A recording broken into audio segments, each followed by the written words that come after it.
Atos dos Apóstolos, capítulo 4, versículo 13. Aqui é a continuação daquilo que eu ensinei e preguei no capítulo 3 de Atos dos Apóstolos. Eu ministrei aqui, eu acho que umas 4 ou 5 quartas-feiras sobre o poder do nome de Jesus. E aí, uma das quartas-feiras eu falei sobre o poder do nome de Jesus para curar enfermidades. Jesus disse: em meu nome curarão enfermos. E usando o exemplo de alguém que usou o nome de Jesus, nós estudamos um pouco sobre o capítulo 3, quando Pedro e João foram ao templo à hora nona, que era a hora da oração, às 3 horas da tarde. E chegando ao templo havia um paralítico, que era colocado ali todos os dias. Ele nasceu paralítico, e ele era colocado ali para recolher esmolas. Ele vivia de mendigância. Ele já está por volta de quase 40 anos, com 40 anos, quando Pedro e João passam, e ele então estende a mão e pede uma esmola. E Pedro e João disseram aquela frase tão forte, dizendo assim: eu não tenho ouro e não tenho prata, mas o que eu tenho eu te dou. Em nome de Jesus Cristo, o Nazareno, levanta-te. E aquele homem imediatamente foi curado. E quando ele curado, a continuação diz que ele entra agora no templo junto com Pedro e com João, mas agora ele não entra paralítico, ele entra cantando, glorificando, adorando e exaltando. Aleluia. E aquele milagre causou um alvoroço muito grande. As pessoas conheciam aquele paralítico, porque desde a infância ele era colocado ali, então sabiam quem ele era. E vendo ele andando e curado, aquilo causou curiosidade, causou espanto, causou admiração. E as pessoas então foram até onde ele estava.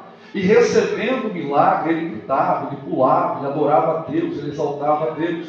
E uma grande aglomeração se formou.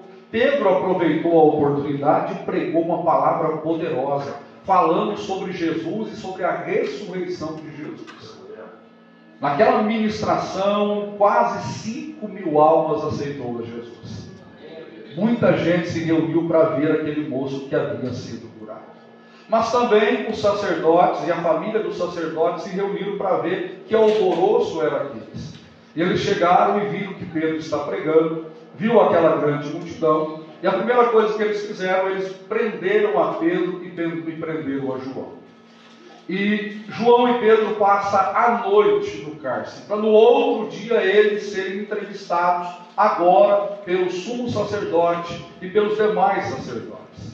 No outro dia mandam chamar a Pedro, mandam chamar a João, e eles vão questionar, eles vão interrogar a Pedro e a João, perguntando como eles curaram aquele paralítico, em nome de quem eles curaram aquele paralítico. E então Pedro e João dizem: vocês estão me perguntando em nome de quem?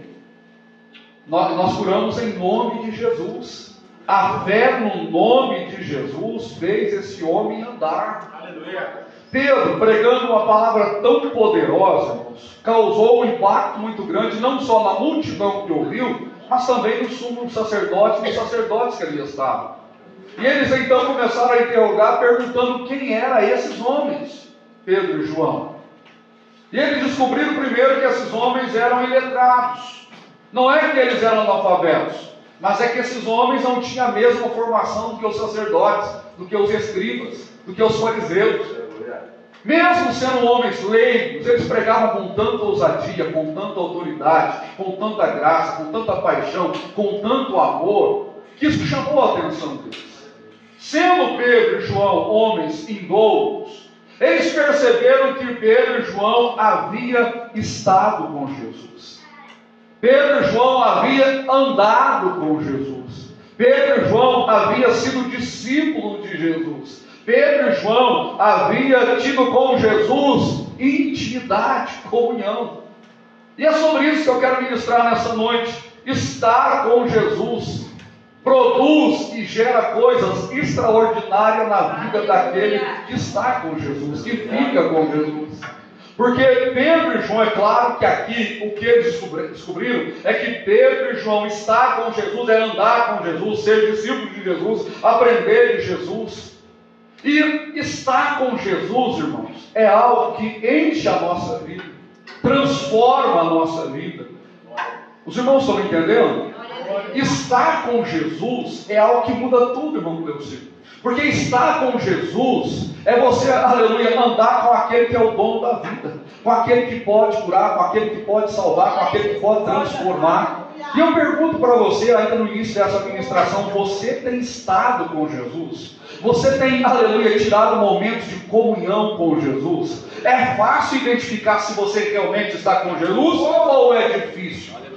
Antigamente as pessoas usavam uma camisa dizendo assim que andava com Jesus no peito. Ter uma camisa com a frase com que Jesus está no nosso peito é fácil. Difícil é ter peito para andar com Jesus.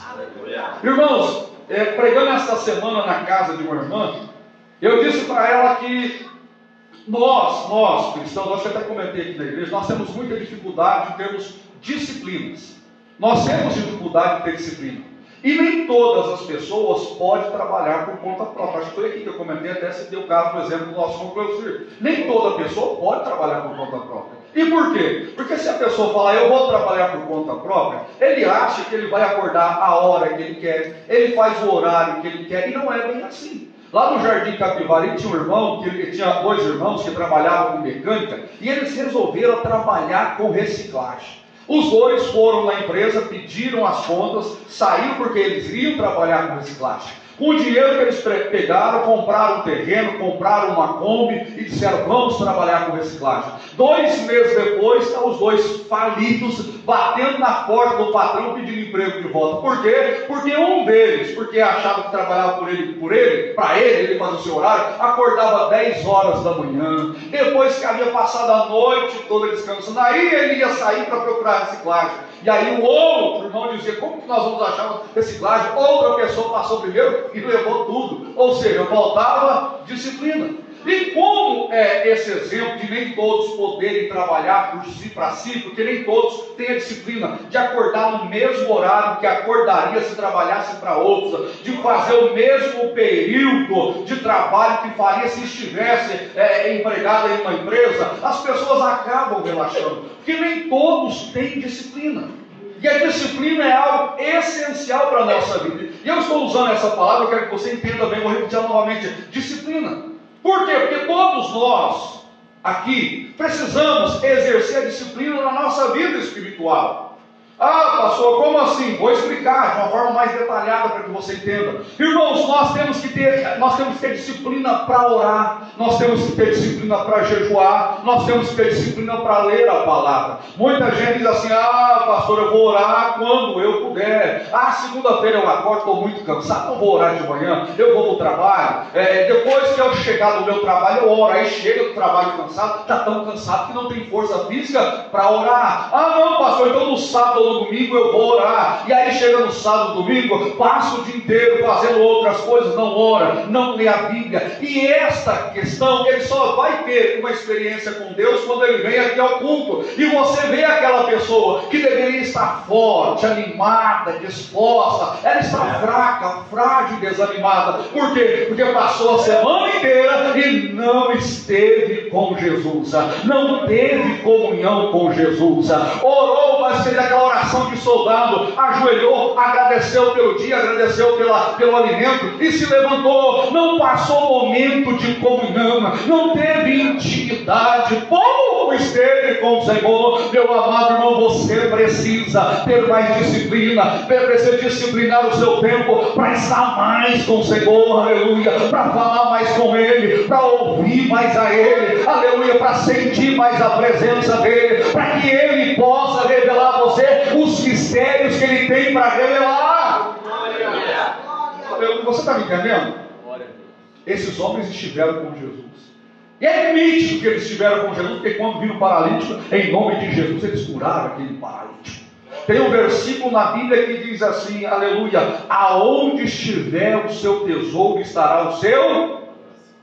Não é onde está o seu coração estará o seu tesouro, é onde está o seu tesouro. E se Jesus é o seu tesouro, o seu coração está em Jesus. E aqui eu quero parafrasear aquele outro versículo que diz assim, que a boca fala o que o coração está cheio. Meu amado irmão, a nossa boca fala o que o nosso coração está cheio. E o que melhor potencializa esta frase são as redes sociais. E todos nós aqui temos redes sociais. Quando eu falo redes sociais, é Facebook, é WhatsApp, é Instagram, entre outras coisas. E vamos vasculhar a sua rede pessoal, a sua rede social pessoal. Vamos ver o que você mais posta lá. Nós vamos descobrir que aquilo que está no seu coração está ali, meu amado irmão. Se você posta muito sobre a sua atividade diária, é porque o seu coração está muito na sua atividade diária. Se você posta muito sobre o seu emprego, é porque o seu emprego está tomando muito o seu coração. Se você posta muito sobre a sua família está postando muito sobre o seu coração. Agora, se você posta algo sobre Jesus, aleluia, aí você vê que Jesus está tomando mais o seu coração. Não estou dizendo que você não possa postar o que você quiser, mas se nós fazermos uma vasculha, nós vamos ver que Jesus não está lá, mas está no seu dia a dia, está na sua família, está muitas coisas. Sabe por quê? Muitas coisas já tomou o seu coração. Você não está entendendo? Jesus já não está tendo mais lugar na sua vida. Jesus já está sendo terceirizado. E olha que a Bíblia diz que nós temos que primeiro buscar o reino dos...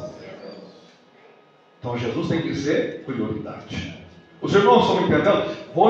Eu não estou dizendo que culto é a sua prioridade. Eu não estou dizendo que a igreja deve ser a sua prioridade. Eu estou dizendo que Jesus deve ser a sua prioridade. Ele me explicou isso de uma forma muito simples, dizendo assim, meu amado irmão, na oração do Pai Nosso, que devemos entrar dentro do nosso quarto, na nossa intimidade, fechar a nossa porta, a porta do nosso quarto, e falarmos com o nosso Deus. O nosso Deus que nos vê em secreto. Vou perguntar para você, quanto tempo em secreto você tem estado com o teu Senhor? Quanto tempo em secreto você tem estado com o teu Senhor? Quanto tempo em particular você tem falado com Deus? Você tem ouvido a voz de Deus? Você tem buscado comunhão com Deus? Aleluia!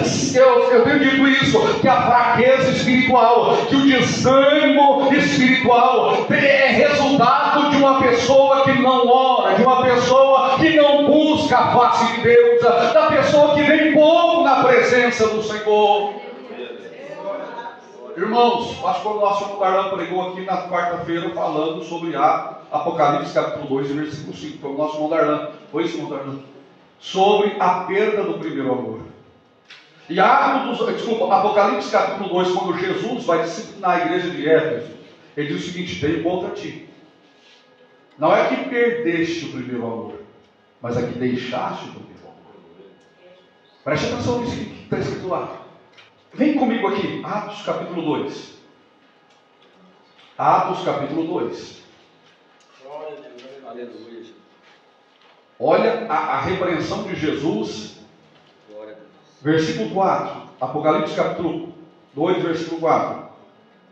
Tenho, porém, contra ti que deixaste o teu primeiro amor. Não é que perdeste. Porque o primeiro amor não se perde, ele se deixa. Como assim, pastor? A pessoa, ela espontaneamente, decididamente, racionalmente, ela deixa o primeiro amor. E como que eu posso deixar o primeiro amor? Aí a sequência diz assim: lembra-te, pois, de onde caíste e arrepende, vírgula, pratica as primeiras obras. Eu quero fazer uma interpretação com você. Primeiro, lembra-te de onde caíste, como disse o nosso irmão Darlan. Caíste aqui não é desviar, caíste aqui não é entrar em pecado, caíste aqui é se afastar do primeiro amor, caíste aqui é deixar de fazer as primeiras obras. Quando que nós evoluímos tanto que deixamos de fazer, aleluia, as nossas primeiras obras? Nós estamos vivendo uma geração onde as pessoas acham que a modernização é o ápice da vida cristã, e não é. essa modernização, meu amado irmão, nada mais, nada menos é do que uma mundanização disfarçada. Quanto mais se moderniza o culto, e quando eu falo modernizar, eu estou dizendo primeiro na estrutura física do templo, onde pintam-se paredes, coloca-se luzes, coloca-se uma série de outras coisas. Quando eu falo modernização, eu não estou falando só na arquitetura do templo, eu também estou falando da liturgia de culto. Como assim, pastor? Hoje nós entramos em algumas igrejas e os louvores acabam pegando quase 90% do culto. É música para lá, é música para cá. E quando os pregadores vão pregar, estimulados pelas redes sociais,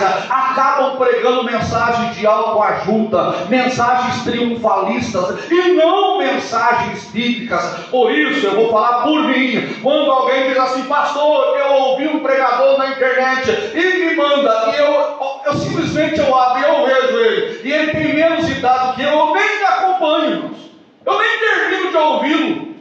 Não! Quando eu vejo camarada, é um moleque. Não, olha a revelação, olha a revelação. Tenha paciência, meu amado. Isso que é revelação para você. Eu estudei há 20 anos atrás, na escola bíblica dominical. Você não está falando com um crente novo, não. Mas as redes sociais têm modelado e modernizado a igreja. Como eu disse, a estrutura da igreja, a estrutura arquitetônica da igreja, a estrutura litúrgica da igreja. E essa modernização tem afastado as pessoas da presença de Deus. Porque, meu amado irmão, deixa eu falar uma coisa para você. A vida com Deus continua sendo simples. Como assim, pastor? É orar. Aleluia. É jejuar. E a disciplina da oração pode ser feita aqui no templo, como nós fizemos, quando o nosso irmão Fernando colocou todo mundo de joelho. A disciplina da oração pode ser feita no monte, como o nosso irmão Darlan estava conversando. Irmãos, vamos fazer uma campanha no monte. A disciplina da oração pode ser feita dentro da nossa casa, quando nós fechamos a porta lá e falamos com Deus. A disciplina da oração, a oração, você não precisa fazer faculdade para orar. Você não precisa estudar para orar. A teologia ela te ensina argumentos teológicos e bíblicos, a oração não. Esse dia a minha filha disse assim: papai, ora com a gente, para a gente aprender a orar. Eu disse: não, oração é você falar com Deus. É você ter com Deus comunhão. Assim como eu falo com meu pai, assim como eu falo com você, assim como eu falo, meu irmão, de uma maneira simples. Isso é estar com Jesus. Os irmãos estão entendendo? Hoje, muitos de nós não estamos com Jesus. Não temos estado com Jesus. Vou repetir novamente: não temos estado, por quê? Porque não estamos tendo disciplina. Nós não estamos tendo tempo com Jesus, porque nós estamos vivendo essa modernização. Não, meu amado, o caminho para o céu foi de você mesmo. Apocalipse capítulo 2 ainda. Tem contra ti que deixaste voluntariamente. Não é alguém que persuadiu você do primeiro amor, não. É você, conscientemente. Deixou o primeiro amor. Aí a repreensão é: lembra-te de onde cais quando você deixou de fazer as primeiras coisas. E quais primeiras coisas eram estas? Irmãos, nosso irmão Darlan foi muito feliz na mensagem de quarta-feira, quando ele diz: está, aleluia, sobre o primeiro amor, é quando nós praticarmos de uma maneira simples e humilde a oração, a comunhão, o jejum, a leitura bíblica, aleluia. Para nós tínhamos zelo pelas coisas de Deus, nós tínhamos temor pelas coisas do Senhor. Pedro e João, eles estavam com Jesus, e isso foi nítido quando houve aquela cura. Quando você está com Jesus, do seu rosto resplandece. Você se lembra de Moisés, quando Moisés subia no monte para falar com o Pai, para receber a lei do Pai? Quando ele descia, o que tinha que ser feito? Quando Moisés subia, ficou 40 dias no monte para receber a lei. Quando ele descia, estou procurando um pano aqui, irmãos. Deixa eu ver se eu consigo pegar aqui. Quando ele descia do monte, tinha que se colocar um pano, que era um véu. E por quê? Porque o rosto de Moisés resplandeceu. Olha, você está com o Senhor. Aleluia, a imagem de Deus reflete em você. Irmãos, eu me lembro uma vez, estava eu e o pastor Leandro, nós tínhamos ido fazer uma programação na rádio. O pastor Henrique havia ligado uma rádio, lá no John Boy, fomos eu e o pastor Leandro para fazer a programação da rádio. E nós fomos em consagração, estávamos em oração, tínhamos começado a igreja aqui. Então nós estávamos naquele processo de comunhão com Deus, oração contínua. E nós fomos fazer aquela programação na rádio, entramos no ônibus. Nós fomos a pé e quando nós voltamos, nós pegamos um ônibus. Quando nós sentamos no ônibus, daqui a pouco entrou uma mulher dentro do ônibus. E ela chegou perto de nós. Ela não sentou. Só dela passar, ela bambeou, foi para frente e voltou para trás. O pastor Leandro, na época, ainda era um obreiro ainda era novo convertido. O obreiro era novo convertido. O irmão Leandro disse assim para mim: pastor, o que está acontecendo? Eu olhei para a irmã, olhei para aquela mulher que passou, quando ela olhou, fez aquele gesto da mulher, aquele demoniado aqui dentro.